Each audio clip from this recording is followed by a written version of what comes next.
Hey, what's up Mamang, kembali lagi bersama kami di Forcal Channel. Nah, jadi kebetulan saya di sini sebagai pengisi suara yang baru, guys. Dan saya diminta untuk mengisi suara dalam video ini karena pengisi suara yang lama dia itu lagi capek, guys. Ya habis main enak-enak sama pacar. Nah, hari ini kita akan membahas alur cerita film yang berjudul Saving General Yang. Nah, movie ini disutradari oleh Ronnie Yu yang dirilis pada tanggal 13 April 2013. Film ini mengisahkan tentang keluarga Yang, ya, bukan kata sambung Yang ya guys, tapi marganya ya, namanya marga keluarganya yaitu Yang ya. Dimana keluarga Yang ini memiliki 7 putra di masa dinasti Song, yaitu Kekaisaran China.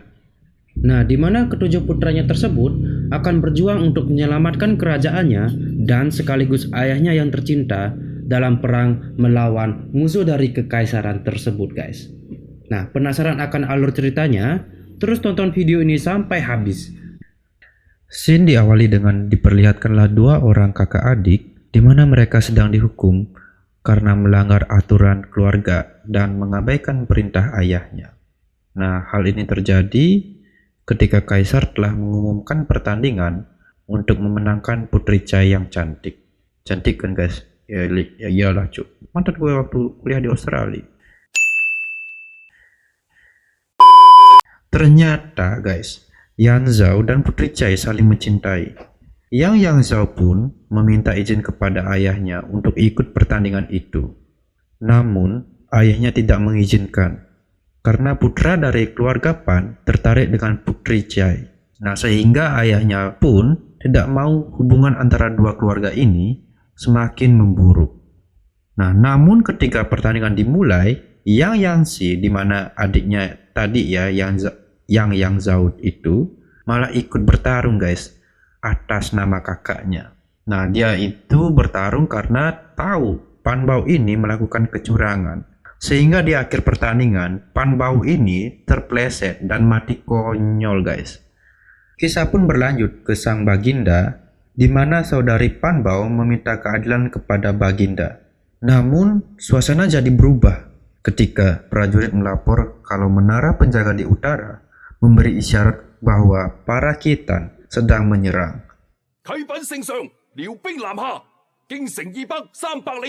Baginda pun segera melihat isyarat tersebut. Nah, Khitan ini dipimpin oleh putra dari Jenderal Yelu. Nah, dia adalah pasukan atau prajurit terhebat di kerajaan tersebut, guys.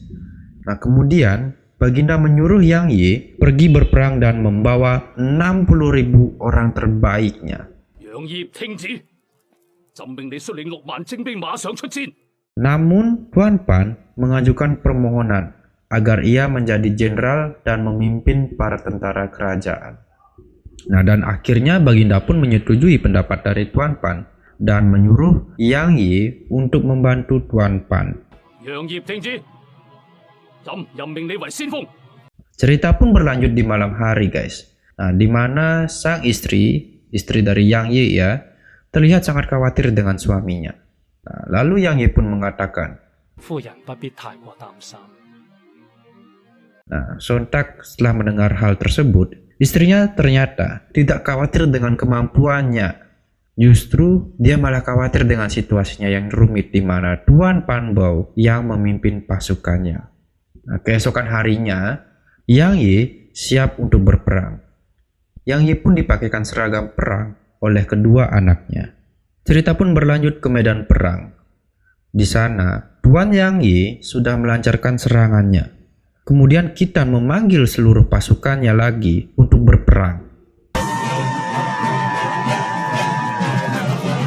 Nah, Tuan Pan yang melihat hal tersebut langsung menyuruh pasukannya mundur dan meninggalkan Tuan Yang Yi di medan perang bersama beberapa pasukannya, cuk.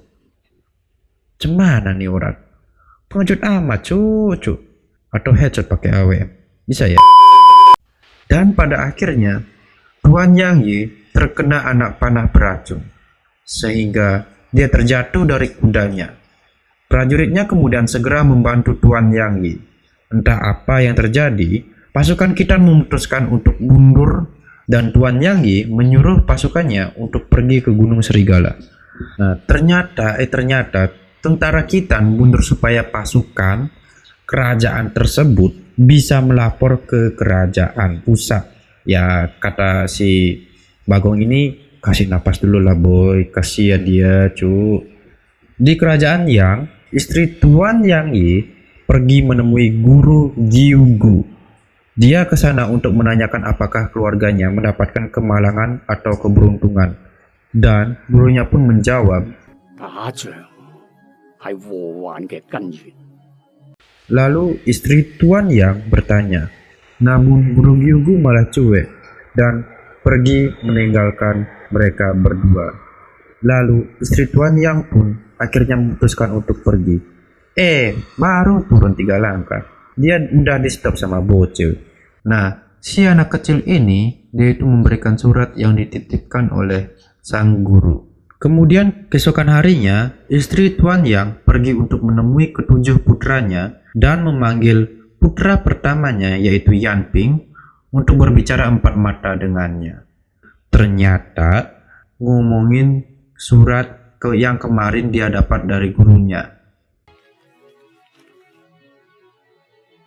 Kemudian Yan Ping yang seolah-olah mengerti akan isi surat tersebut berjanji kepada ibunya bahwa dia akan menyelamatkan ayahnya dan melindungi semua saudaranya. Kemudian istri Tuan Yang pergi ke istana untuk meminta persetujuannya dan membawa jawaban. Kemudian cerita pun berlanjut keesokan harinya, di mana sang bunda menatapi ketujuh anaknya sambil mengeluarkan air mata, dikarenakan mereka akan pergi berperang. Pada akhirnya mereka pun pergi bersama pasukan yang mereka pimpin ke medan perang. Sesampainya di sana, mereka sudah melihat banyak sekali darah berceceran dan mayat yang bergeletakan maupun tertancap oleh senjata.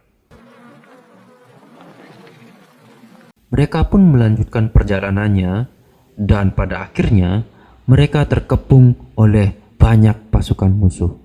Dan sayangnya mereka hanya bersama dengan segelintir pasukan. Mereka tetap maju dan tidak takut sama sekali. Mereka pun melancarkan taktik yang sangat brilian, di mana serangan pertamanya dengan melemparkan minyak ke dalam pasukan musuh, lalu disusul dengan panah api sehingga musuh kepanasan dan terbakar. Lalu tanpa basa-basi lagi, mereka semua maju dan menghajar musuh mereka. Jir, mantep banget nih taktiknya cucu. Dan segera pergi ke Gunung Serigala untuk menemui ayahnya. Di kerajaan, Tuan Pan, dia diperintahkan oleh kekaisaran untuk mengirim 5.000 tentara untuk membantu Tuan Yang Yi beserta anak-anaknya. 今特命潘仁美調派5000援兵同往。 Kemudian kita beralih ke Gunung Serigala, di mana Tuan Yang Yi menjelaskan kepada anak-anaknya yang sudah baru saja bertemu bahwa mereka telah masuk perangkap, cu. Karena putra Ye Lu Yuan, yaitu jenderalnya, akan balas dendam kepada Yang Yi yang sudah memimpin pasukan Yong dan menghabisi semua pasukan Khitan di masa lalu. Yang Yi dibiarkan hidup untuk memancing anak-anaknya pergi ke medan perang. Kemudian Yang Yi menyuruh semua anaknya untuk kembali. Tapi mereka malah menolak dan berniat untuk pulang bersama ayahnya. Kemudian Yan Ping bertanya kepada Kapten Hu, "Is there any other way to get out from Wolf Mountain?" Canda cuk, ngetes bahasa Inggris lah. Hehe. Nah, kapten pun menjawab, 有係有，但係非常之險惡。 Kemudian Yan Ping menyuruh kapten menunjukkan jalannya dan saudara ke-6 dan 7 menjaga sang ayah. Dan saudara ke-5 disuruh untuk mengobati sang ayah. Nah, pada proses ini terlihat kalau saudara ke-7 tidak kuat melihat sang ayah kesakitan dan dia pun merasa bersalah. Dan dia pun memutuskan untuk pergi untuk meminta Tuan Pan mengirim bala bantuan. Sang ayah pun berniat untuk menyusul anaknya. Namun apa daya, dia masih sekarat karena dia terkena panah yang beracun. Kemudian saudara kelima menyuruh saudara keenam untuk menyusul adiknya. Namun saudara ketujuh sudah tidak ada. Kemudian Shin pun beralih ke Yanping. Mereka sedang berjalan mencari jalan pintas. Namun tiba-tiba serangan ketapel raksasa pun muncul dan membuat mereka harus kembali ke tempat ayahnya. Serangan itu pun menghancurkan segalanya. Dan sesampainya Yanping di tempat ayahnya, dia menanyakan di mana saudara ketujuh. Saudaranya pun mengatakan kalau saudara ketujuh telah pergi untuk mencari Tuan Pan. Sontak dia pun diberi tamparan lemah lembut oleh saudara pertamanya. Kemudian Yanping langsung menyuruh saudara-saudaranya untuk membawa pergi sang ayah untuk berpencar dan bertemu di gerbang utama istana. Mereka pun bertarung habis-habisan untuk mempertahankan hidup mereka. Namun apa daya, semua pasukan sudah tewas dan tersisa hanyalah keluarga Yang. Dan ternyata mereka pun berhasil pergi bersama ayah mereka.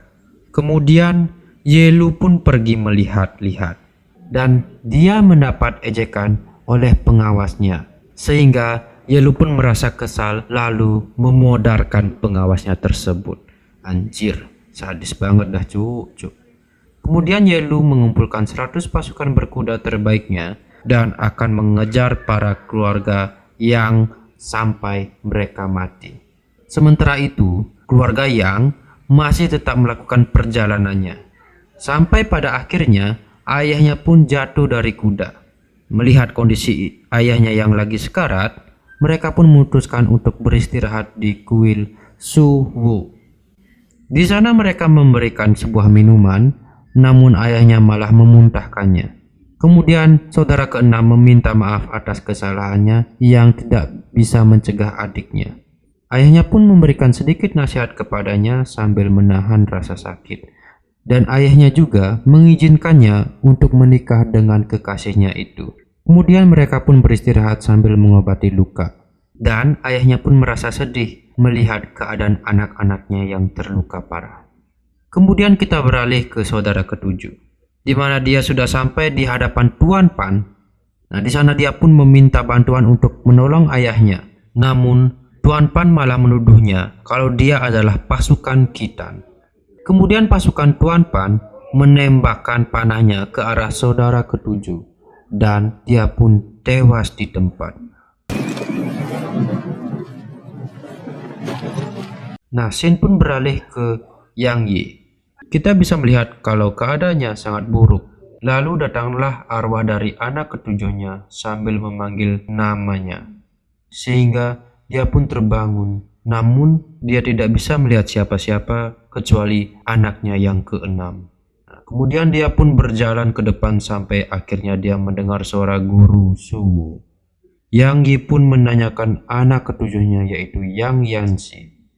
Guru tersebut mengatakan kalau anaknya sudah pergi dan dia pun melihatkan kambing tua yang kakinya terluka parah dan mengatakan akan mati sekarang.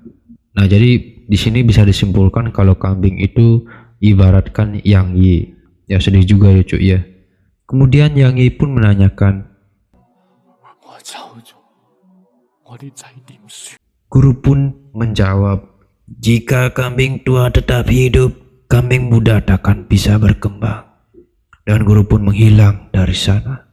Di kerajaan, Nyonya mendapatkan kabar dari pangeran ke-8. Dia mengatakan kalau Tuan Pan baru saja melapor pada kaisar dan dia mengatakan situasi di Huanzhou terlalu kritis. Dia tidak bisa mengirim pasukan untuk menyelamatkan suamimu dan belum ada berita mengenai suami dan anak-anaknya. Hal itu membuatnya sangat sedih dan sutradara pun memintanya untuk menangis. Di lain tempat, anak-anaknya telah menemukan ayahnya tak bernyawa lalu menguburnya. Namun saudara keenam yang melarangnya karena ibunya ingin bertemu dengan sang ayah. Pada akhirnya mereka membawa mayat ayahnya pulang. Namun di perjalanan mereka dikejar oleh pasukan Khitan yang membuat saudara pertama dan kedua harus memperlambat pergerakan para pasukan Khitan tersebut dan yang lainnya pergi membawa mayat ayahnya ke kerajaan. Namun saudara pertama memberikan surat dari guru Gyugu pada saudara kedua, yang dimana isinya kita sudah tahu, yaitu 7 pergi dan 6 kembali. Yang pada akhirnya saudara kedua pergi menyusul saudara-saudaranya yang lain sambil bersedih. Kemudian datang pasukan Khitan dan dia melawan mereka semua sendirian. Waduh, barbar banget anjing. Namun karena persediaan HP dan mana yang sudah terbatas, akhirnya dia terbunuh di sana. Lalu datanglah saudara kedua untuk menyelamatkan kakaknya yang sudah sekarat. Namun dia malah ikut terbunuh di tempat itu juga.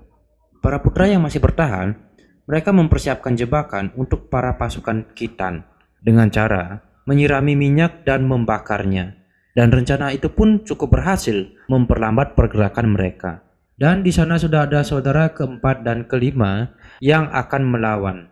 Sambil tersenyum, mereka melawan semua musuh. Dan ketika hampir kalah, mereka mendorong pasukan Khitan sampai terjatuh ke jurang. Namun mereka berdua juga ikut terjatuh, dan hal itu mengingatkannya pada masa-masa kecil. Kemudian scene beralih ke saudara ketiga dan keenam. Kuda saudara ketiga tertembak dan dia pun memutuskan melawannya. Disinilah kita bisa melihat pertarungan yang epik, di mana mereka memanah hanya mengandalkan indera pendengar. Mereka pun saling membalas tembakan dan sampai akhirnya mereka bertemu di ujung. Namun sayangnya peluru saudara ketiga hanya satu. Lalu dia memanfaatkan peluru musuhnya dan berhasil mengalahkannya. Anjay, keren banget bang, mantap GG Gaming cuk. Namun pada akhirnya dia terbunuh oleh Yulu Yuan. Jenderal Yelu mengejar saudara keenam dan berhasil menjatuhkannya dari kuda. Pertarungan sengit pun terjadi. Mereka pun bertarung, namun di awal pertarungan saudara keenam terpojok, dan di mana hal tersebut sudah sesuai dengan keinginan sang sutradara. Namun dia pun terus melawan dan mengingat prinsip just no limit, yaitu Be yourself and never surrender. Oke, dan pada akhirnya saudara keenam menang dan Jenderal Yelu Yuan pun mati di tempat. Dan pada akhirnya jasad ayahnya bisa sampai di pangkuan ibunya. Mereka pun sangat sedih atas kematian Yang Yi dan keenam putranya. Kemudian di akhir film diperlihatkan gambaran di mana mereka masih full dalam satu keluarga dan sekarang hanya tersisa ibu dan satu anaknya saja. Dan dari sini kita bisa mengartikan surat dari guru Gyugu itu. Maksudnya bukanlah kembali ke kerajaan, namun kembali ke sisi Tuhan yang Maha Esa. Sehingga yang tersisa hanyalah satu putra dari Jenderal Yang Ye saja. Oke guys, jadi gimana nih filmnya? Cukup menarik bukan? Dan dari film tersebut kita dapat menarik kesimpulan bahwa janganlah kita suka berselisih, karena berselisih itu gak baik guys. Apalagi sampai perang macam film ini. Kalau kita sampai perang, siapa yang akan nyediain wifi gratis buat kita? Oke guys, sekian video pembahasan hari ini. Jangan lupa bagi yang baru mampir, tekan tombol subscribe dan like jika kalian suka. Jangan lupa juga komen di bawah dan share ke teman-teman kalian semua. Sekian, terima kasih guys. Sampai jumpa di video berikutnya. Bye bye.